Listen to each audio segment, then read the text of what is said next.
Alright. Hi, this is Amy from Good Food Unearthed, and today I'm joined with Laurel Airica of WordMagic Global. So, welcome, Laurel. Thank you for joining us. Well, I'm delighted you came upon my work and invited me to share more about it. Thank you so much, Amy.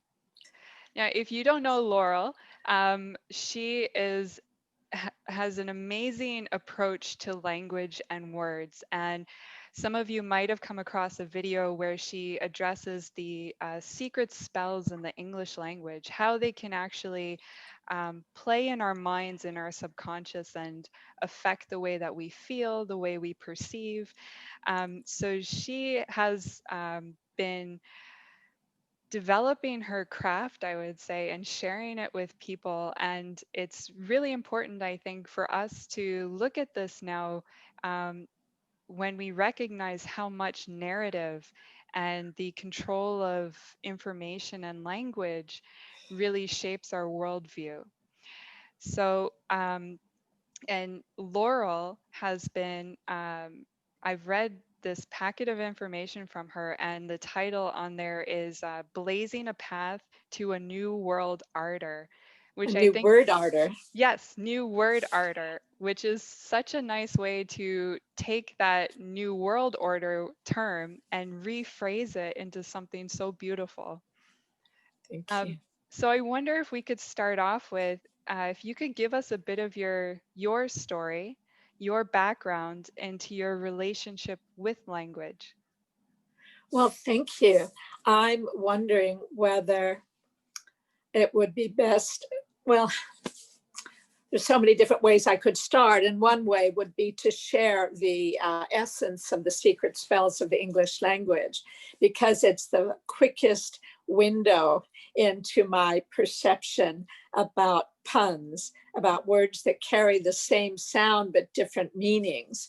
They have been in Western culture for a few centuries considered foolish humor and called the world's lowest or the lowest form of humor, as if the fact that there is a coincidence of sound or resonance between seemingly unrelated concepts was insignificant. And I find that it's significant. And rather than give you the secret spells of the English language, which you can find by that name on my YouTube channel, what I'll give you a snippet from a story I wrote called The Rites of Passion of Philomela Nightingale, a fairy's tale. And it's about an elemental being who goes through the looking glass into this dimension, and he has to deconstruct the language to find her way back home again. So she says in chapter 3, and it's online also, it was only in my dreams that I could totally relax, for then I'd join my real family on the wrong side of the tracks on which old trains of thought convey ideas that steal our minds away by heading off in one direction at the same time, doubling back. I will give you some examples that are favorite ones of mine. The fact that praying sounds so savage, yet it also sounds divine. Or how about the way that profit has become our bottom line? Now add worship or worship, parish or perish, and you'll soon understand why the world's so nightmarish. So that was a little bit of word magic embedded in this story that to me represents my life journey.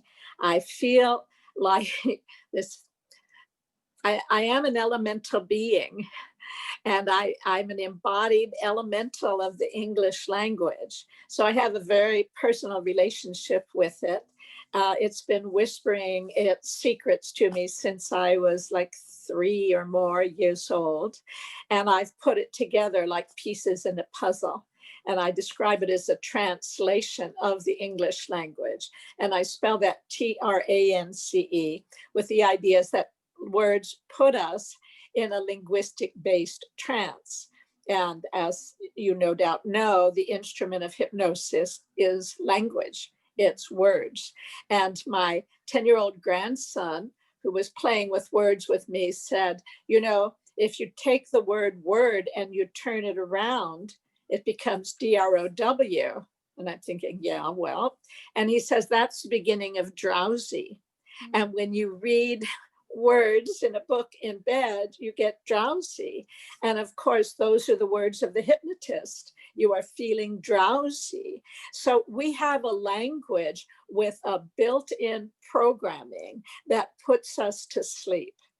So much so that we hardly hear what we're saying and how we are sentencing ourselves to a very grim kind of life. And that's where the secret spells comes in.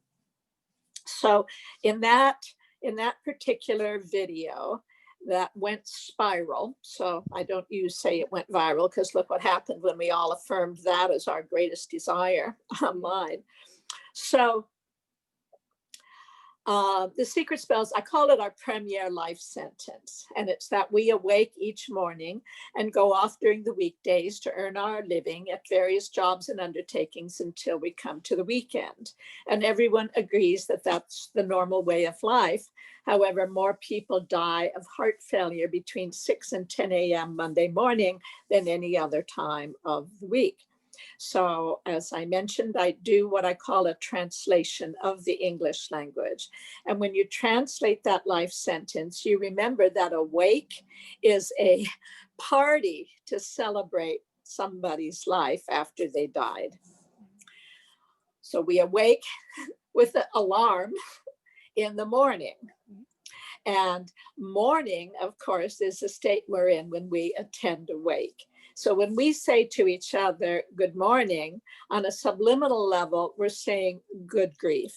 So there's this heavy pall that falls upon our consciousness by the very words that we give voice to on a regular basis. And the word makes the world. That's what not only the Bible, but many other cultures from East and West, advanced cultures and nature-based cultures, there is this recognition that sound, and sound by the infinite intelligence spoken forth, created this world. So we have the word creates the world. All you have to do is add the letter L, and the word turns into the world. And world is the sound of the moving globe. So everything is echoing and reflecting us back to ourselves. And we've generally noticed that with the words disease as dis-ease, identifying stress as the source of ill health, and history as his story. It's not a factual accounting of events. It's the victor's telling of the tale. So our words are tale telling. They are constantly echoing and reflecting us back to ourselves, but we have not been of sound mind. We haven't recognized that not only is the handwriting all over the wall, as it says, I think in the Bible, but it's all over the language. I have an unpublished book called We Do Come With Instructions. And it shows that everything we need to know to live a life that is in tune with who we truly are is actually written in the language. So I can give examples if we have time. And obviously I can keep going. So let me just finish that life sentence. We awake each morning and go off during the weekdays to earn the living. Earns are from the ashes of the dead. We call our jobs undertakings. Entrepreneur means undertaking, and job itself is a Hebrew word for persecuted, which is Job. So we go off during the weekdays. In other words, we are in a daze and we're feeling weak to earn the living as we race to meet deadlines. Why aren't they lifelines, which is how they function? And until we come to the weekend. And I hear in weekend, the weekend of this perverse bargain with life. And therefore, I hesitate to say to somebody, have a good weekend. I prefer to say, have a good strengthened. And Our most frequent greeting to each other is hello, except maybe if you're quite a bit younger than I, you have a much more contemporary way of addressing people. But just to look at this predisposal to negativity, hello, if you reverse the syllables, is oh hell. So I have a theory about why this happens. And sometimes I share it in verse or just more directly, as I will quite quickly right now, which is that when English was coming together from all of these different molten streams of consciousness, the dominant cultural influence was the old church, which was the other form of autocracy, of ruling people and ruling their minds and their hearts and threatening them with dire punishment if they should stray in their faith, if they should take the power of their mental energy and direct it away from whatever they were seeking to make dominant. So I believe that consciousness imprinted itself on the symbols and sounds of the language, which is how you might get P-R-A-Y and P-R-E-Y and the other pairs that I shared. And so we can speak a new world into existence. I think we've been holding this in place with our belief system, this thought that this describes the way things are in reality, but it's just a point of view. And I think it's very telling that we refer to points of view in an infinite sea of possibilities rather than spectrum of perception. So I like the idea of becoming a metaphor teller and telling a new story of life that I desire to be living and that will impact other people's living. Because perhaps you've also noticed, Amy, prayers, affirmations that we speak in the privacy of our little sanctuary, they'll come out the mouths of other people who meet us and can see and reflect the very qualities we're seeking to embody. So the point of pointing out the secret spells and what I call sacred path words, for instance, the fact that earth and heart are the same word, I asked some children what they thought the significance of that was. And one child of probably 7 said, well, maybe it means that the earth is the heart of the solar system. And another child said, well, the earth is the heart of our lives.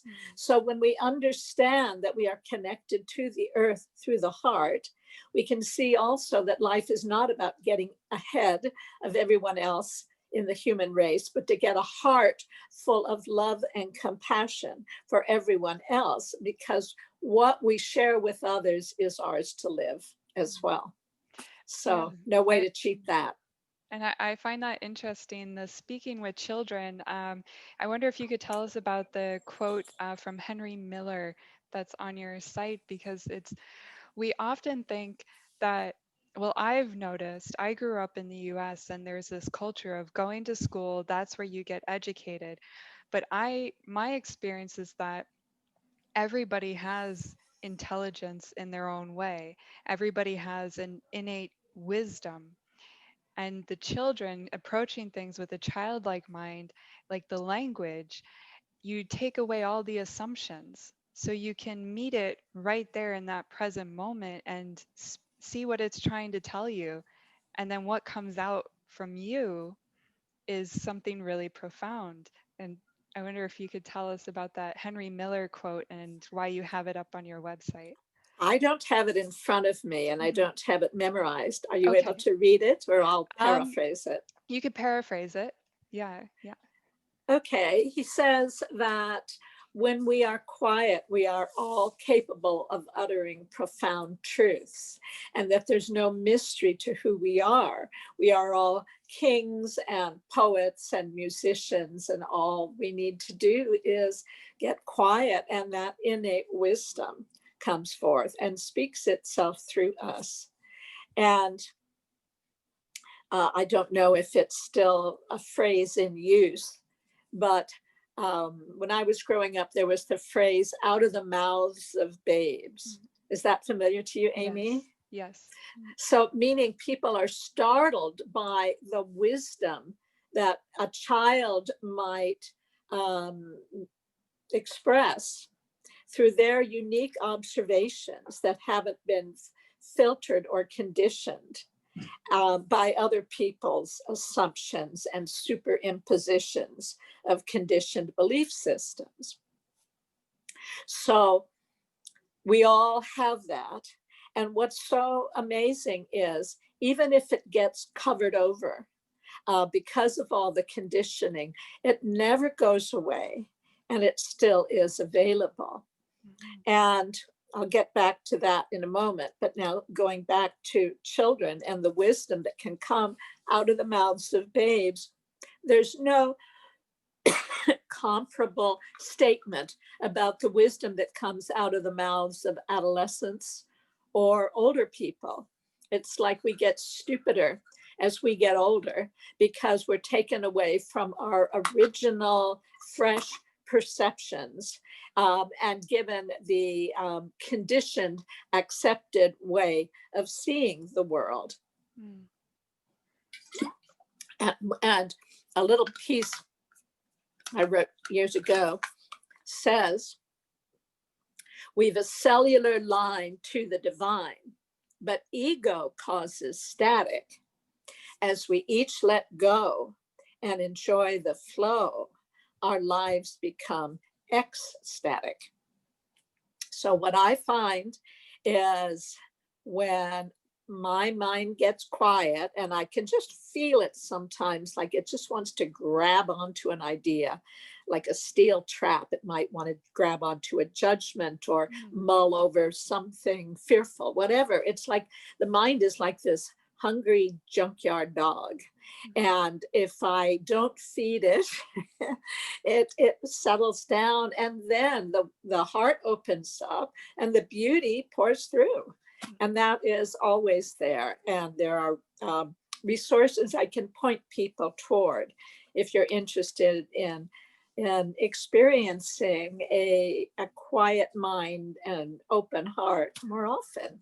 Oh yes, yeah. And if you like, you can mention them, and I'll make sure to put the links at the bottom of the video so people can go ahead and have a look. Well, thank you.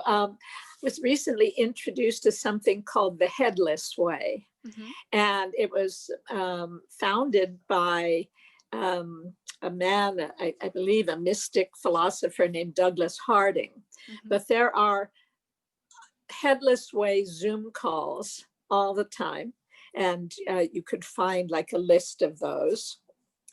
Something else that's been really helpful to me is called the Three Principles.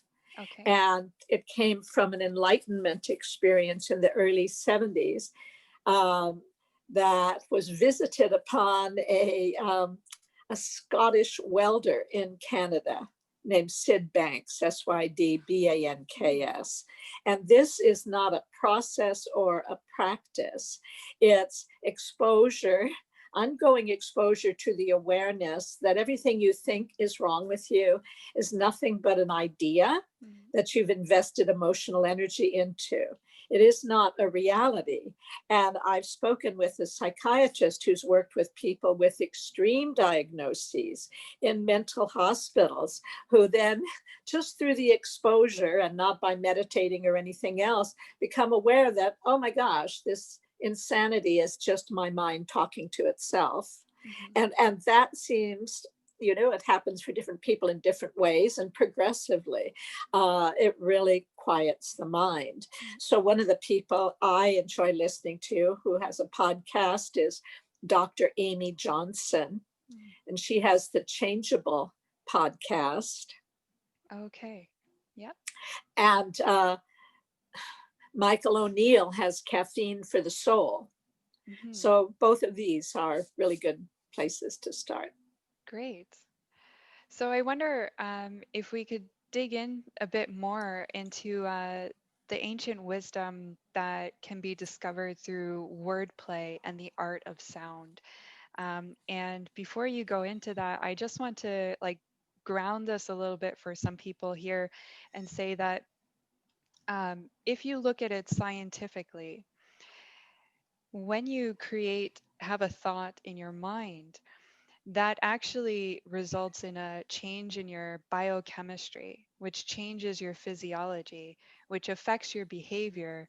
And then you get this feedback loop because your behavior is an interaction with your environment. And then you'll get input data from that, which will then go into that thing. So there is actually physical interactions going on there.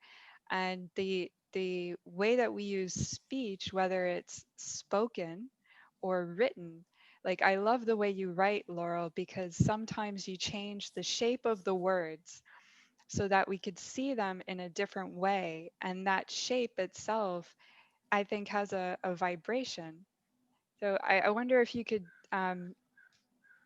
expand that ancient wisdom that we can access through that science and art of wordplay. Oh, thank you for asking. I have a poem called Ipsissima Verba, the very word. And it goes over some religious words. Let's see, I'm not even sure quite where to start, but let me just get centered for a moment and see how to answer your question. Sure. So in terms of sounds and resonance and vibration, this has not been a study of mine. I just had an experience with a new friend that was toning, and the unbelievable like warble that we struck together is clearly very, very healing.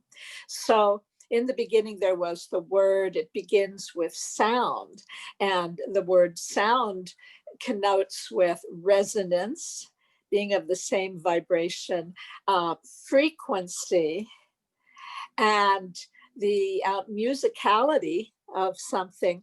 And also, we talk about being of sound mind. Mm-hmm. So to be of sound mind, you really have to wake up from the definitions that deafen us and cause us not to hear that a word may be vibrating on multiple levels at once, and each level of meaning has an energetic impact on you.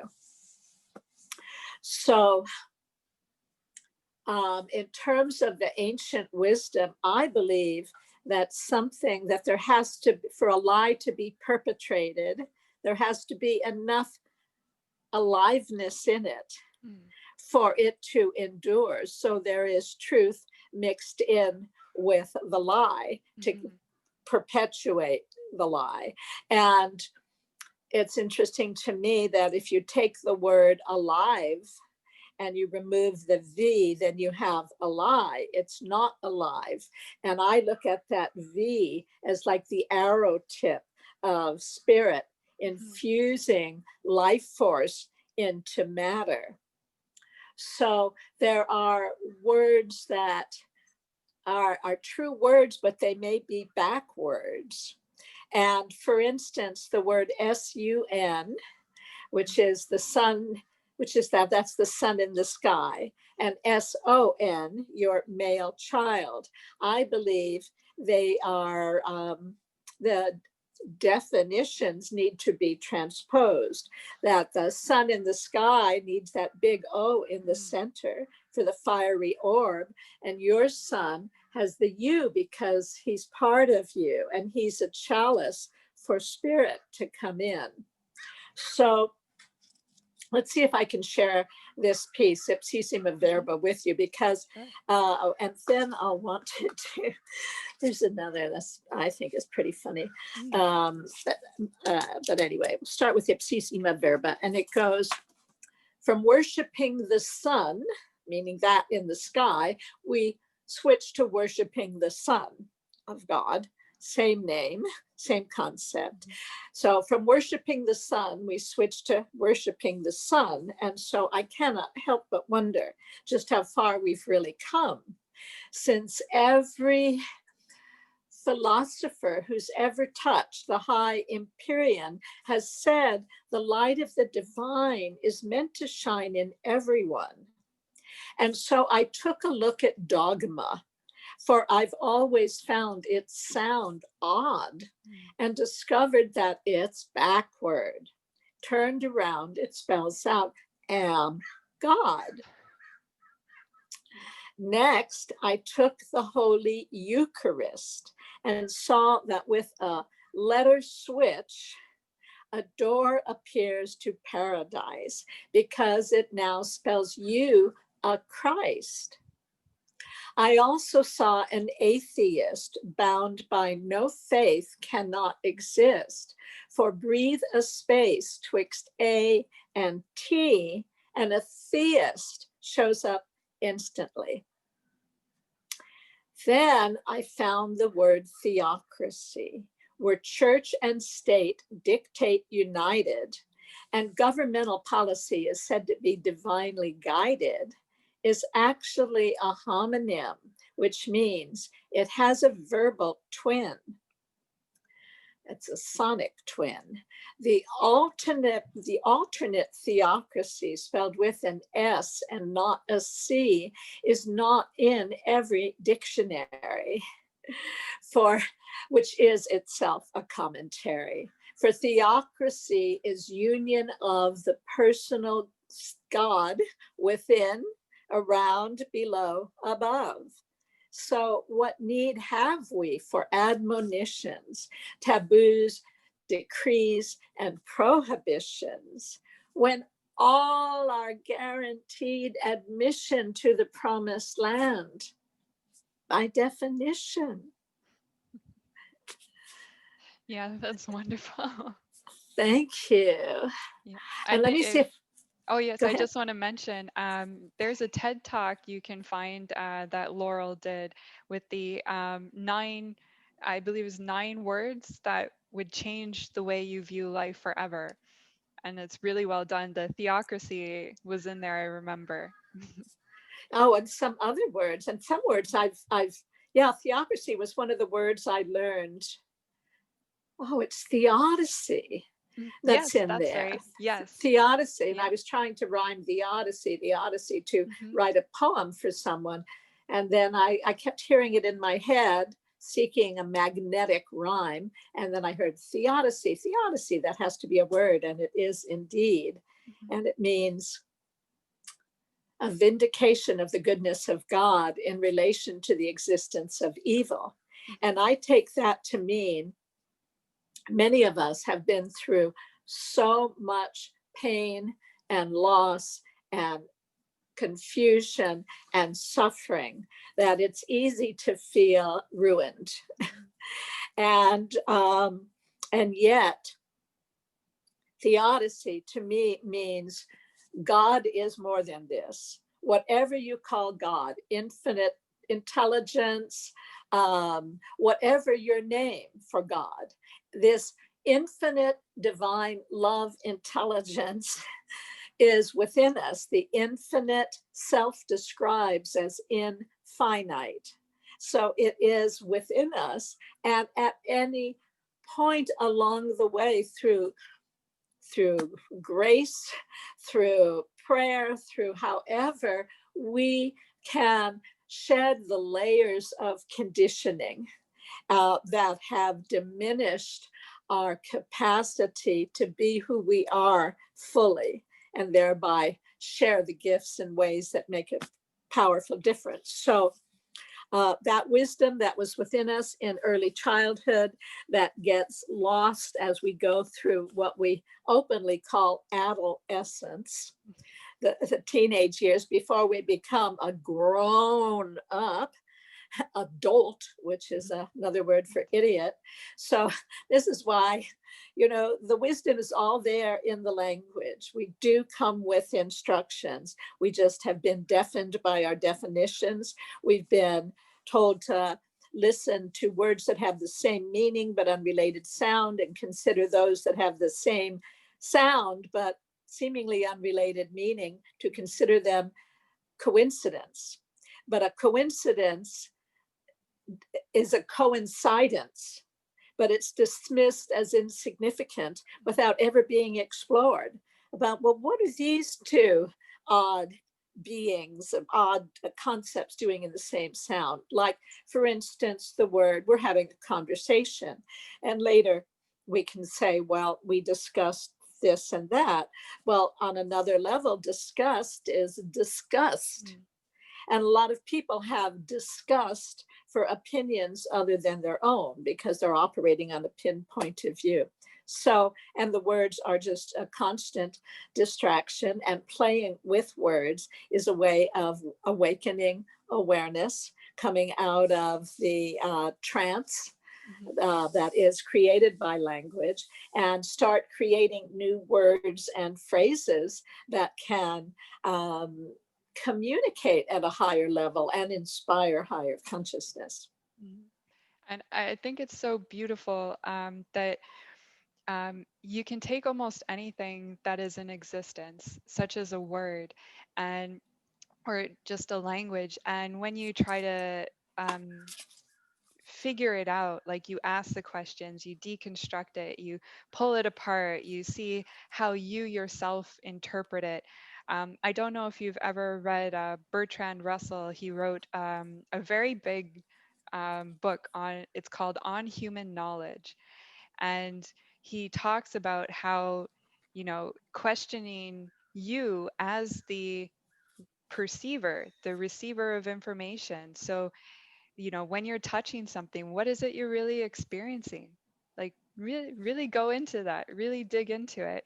Um, I wonder if we could talk a bit more about this weaving of webs with language that kind of ensnare the mind, and shadow work and hypnosis, and what you've discovered in your work with that.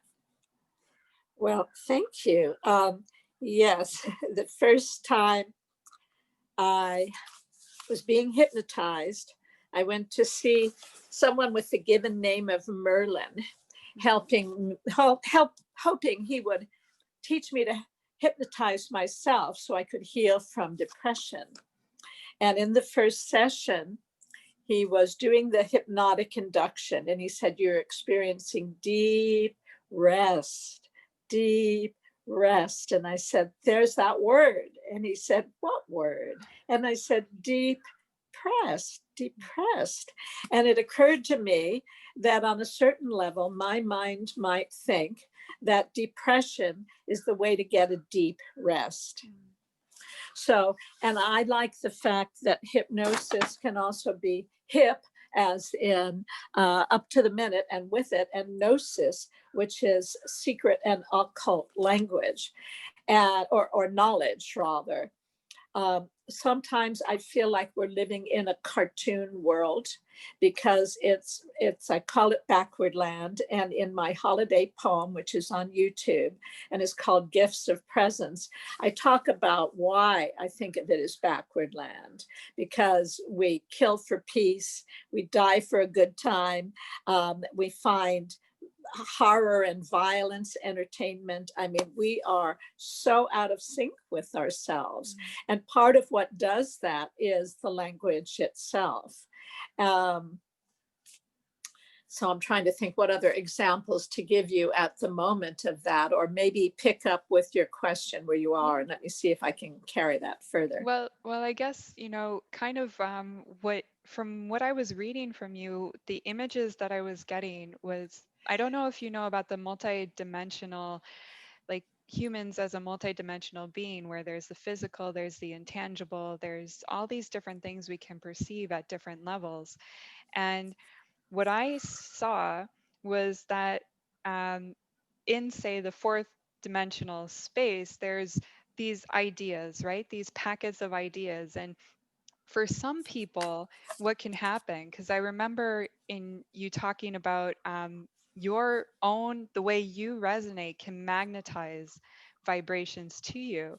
So for some people, you can imagine that these are like little um, like lampreys that are going around, and then they shoot out a snare.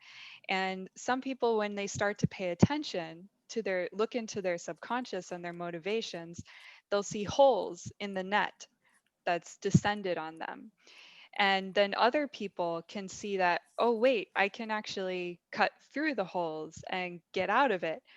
And then other people, they actually will not be affected at all because they see that that's illusory, and they don't give it credit for, they don't say, hey, this actually doesn't have any power unless I give it power, kind of thing.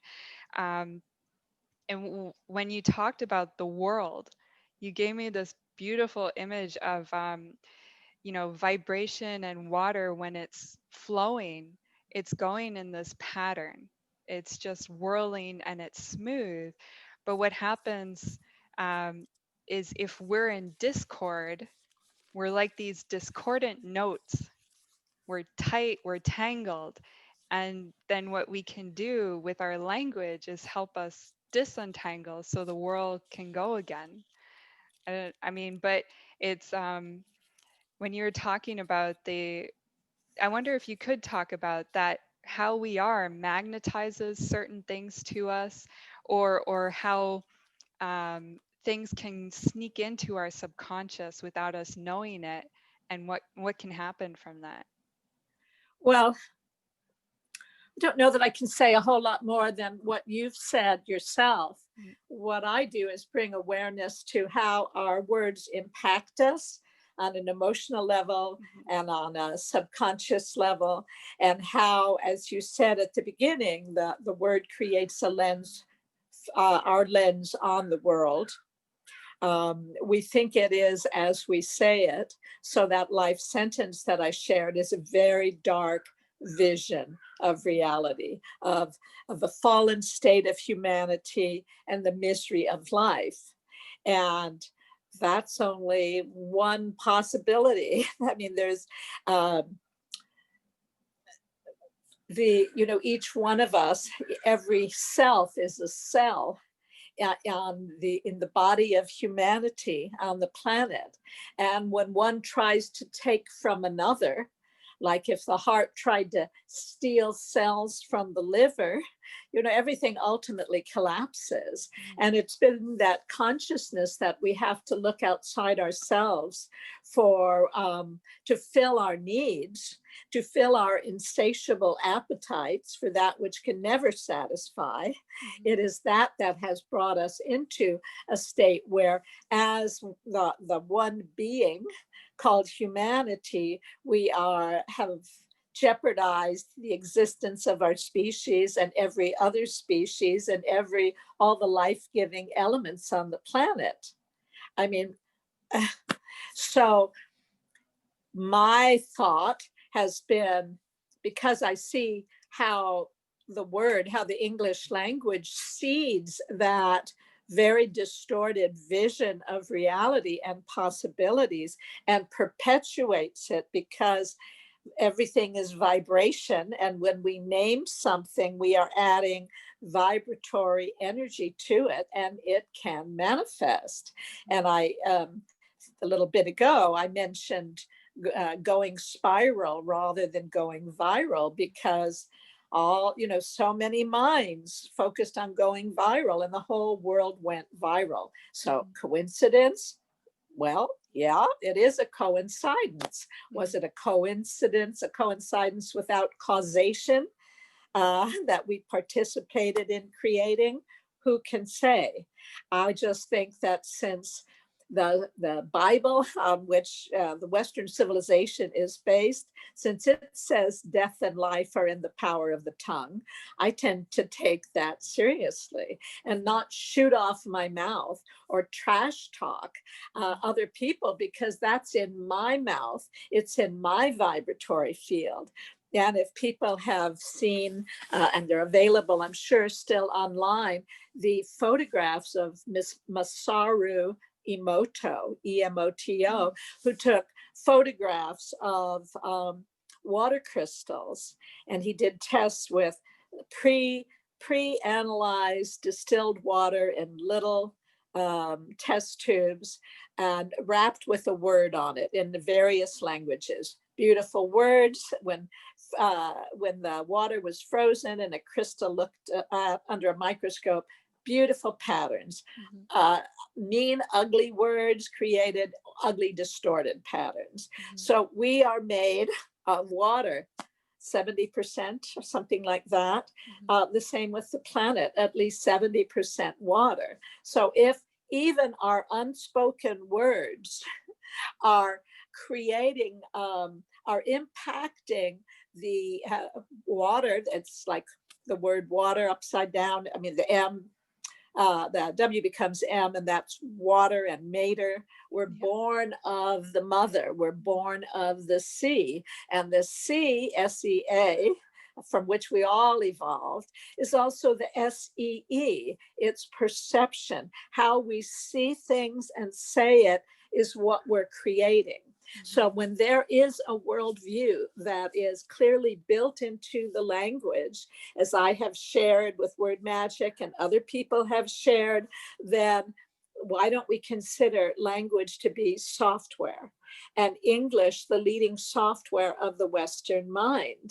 And so now to break into poem, if we elect collectively to upgrade the English language to a higher frequency through our linguistic creativity and naturally occurring verbal eccentricities, then ultimately even clatter from our idle chatter, prattle patter, blabber blather and palaver as we jabber gab and babble on, will turn our glowing terms from verbal vapor, either hanging in the air or trapped on paper, into tiny bits of shiny matter as we gather, chat, and natter on, and with new skill at trilling, thrilling statements that instill fulfilling imagery of higher possibilities, will finally still the quiet riot of the wild child's manic panic through the mind, so we can flip the switch,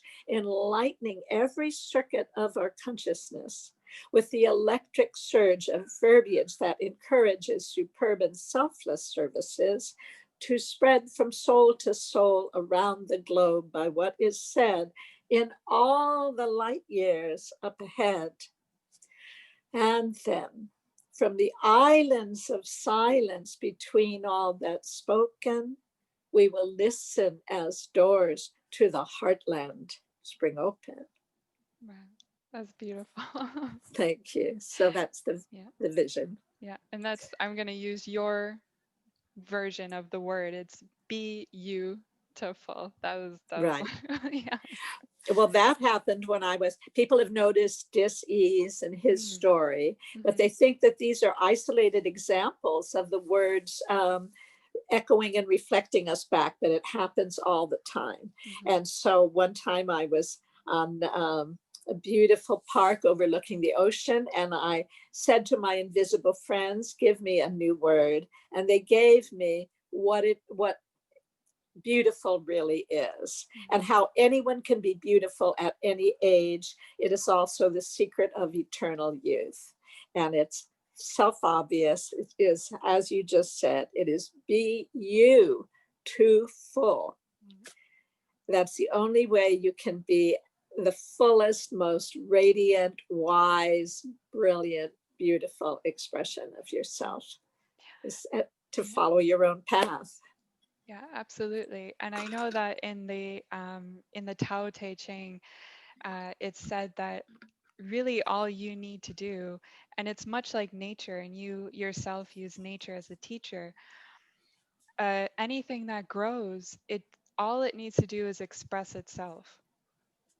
That is its purpose, is to express itself, and the world will take care of itself. Things will happen, we'll all interact with each other, but you be you to the full. And there's another term that you enlightened, um, with the second coming. And I want to ask you if you could talk about that, because I know right now there's a lot of Christians who believe that what's happening right now is sort of like what's been prophesized.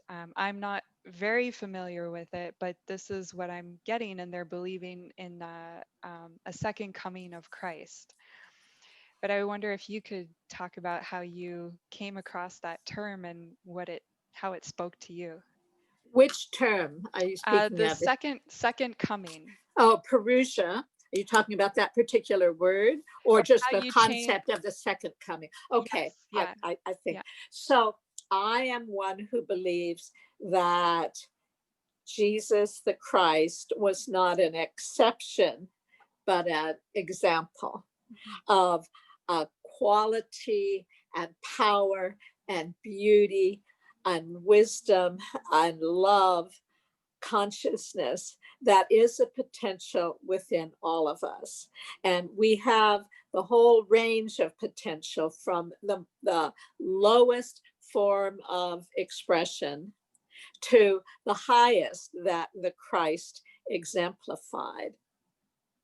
So the the TEDx talk I did about 9 words that I think reveal the whole purpose of life. I think that's what it was. Mm-hmm. But it talks about the journey that we take, that where we feel conquered by insurmountable odds, many of us, and yet discover a power within us that is beyond what we thought we possessed.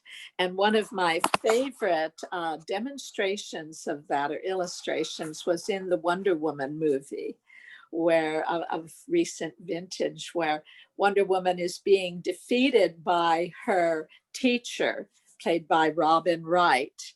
And it looks like she's vanquished. And from the sidelines, she hears, "You're more than this." And she discovered a power she possessed that she had no idea existed.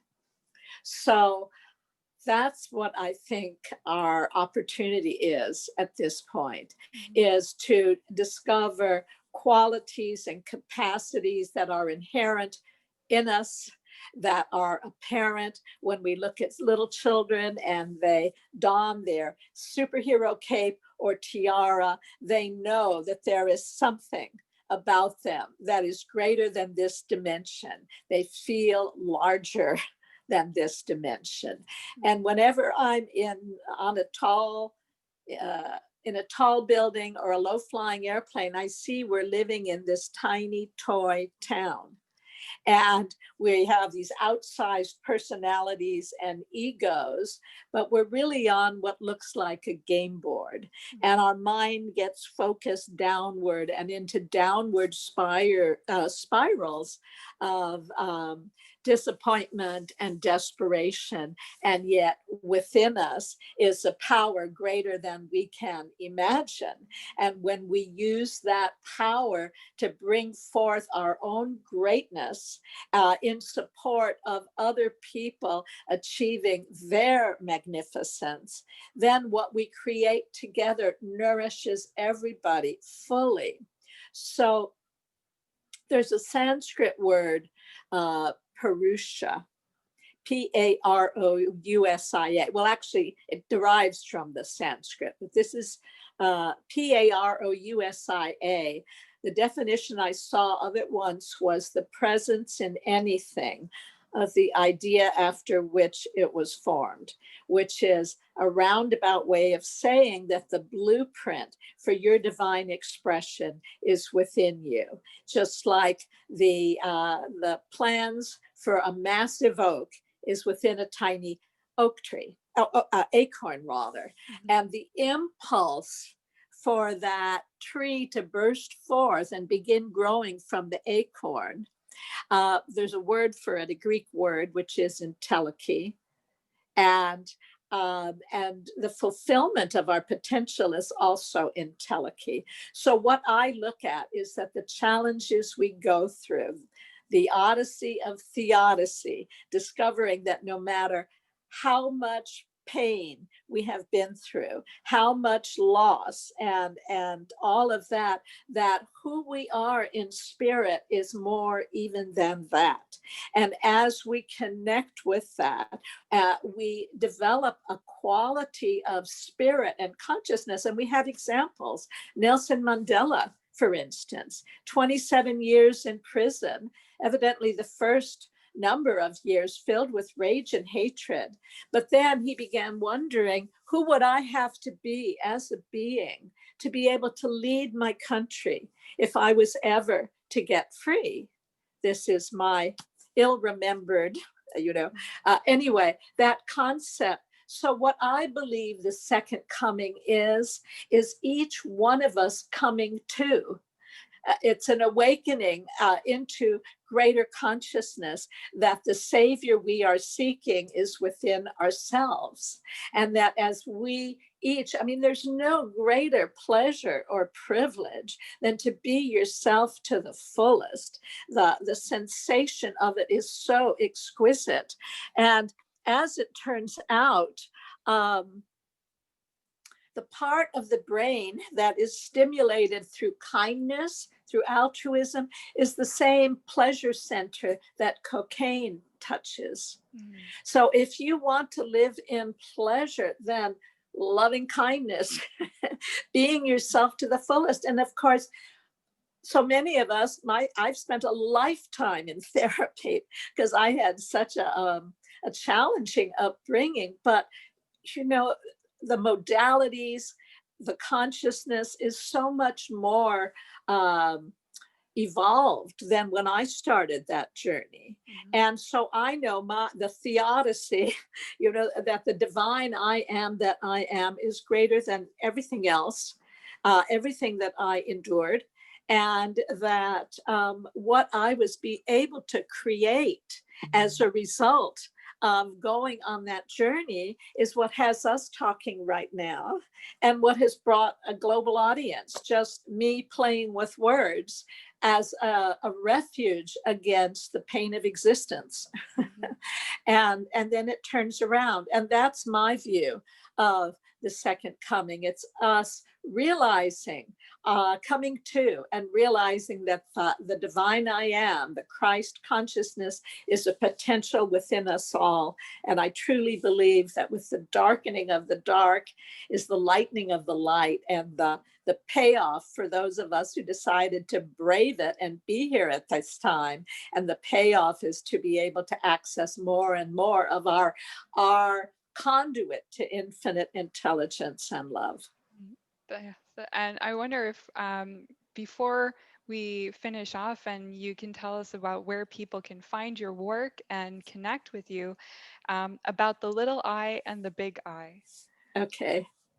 So I should probably get I have a book called WordMagic, Wordplay that puts a new spin on the world. Mm-hmm. And one of the poems in it is called The I That Is We. And that's the AYE, which means yes, mm-hmm. which is OUI. The thing with some of my poems are, I think rather than share that, because it needs to be seen visually, yeah. People can order the book and or just email me and put WordMagic in the subject line. And my email is laurelairica@gmail.com. Mm-hmm. And I'll send you the I That Is We with a little bit of visual aid so you can enjoy it. But what I found is that the alphabet is not meaningless symbols for meaningless sounds. That we have spoken of in the culture that symbols are the language of the unconscious, but we've been virtually unconscious to the significance in the largest set of symbols on the planet, which is the 26 letters. So what I noticed... Just to interrupt you, I love how you spell symbols as CYMBALS. Yes, yes. Yes. Yeah. It's like these words are everywhere. Mm-hmm. The language is constantly echoing back and forth, and becoming aware of it. It's like all of these epiphanies occur. And my definition of epiphany is it's the aha moment, but I call it a sudden recognition of the obvious. Mm-hmm. So one of the things I saw was that just as we have two eyes, there's two eyes in the alphabet. There's the lowercase I, where it's like the little head, the circle for the head and the line for the body, they're separate. So the mind and body are fragmented. And the capital I is like we stand as a bridge between heaven and earth. And in order to reach our full potential, To make that shift from the little egoic I to the all-seeing I, sometimes we have to turn ourselves upside down and stand for truth and beauty as an exclamation point for our beliefs, and to stand for nothing less. So there's a poem about that called The I That Is We in my book, and I will send it to you. You could also find it on Spotify. So I thought maybe we could end with speaking beauty. Yes, yes, please. Thank you.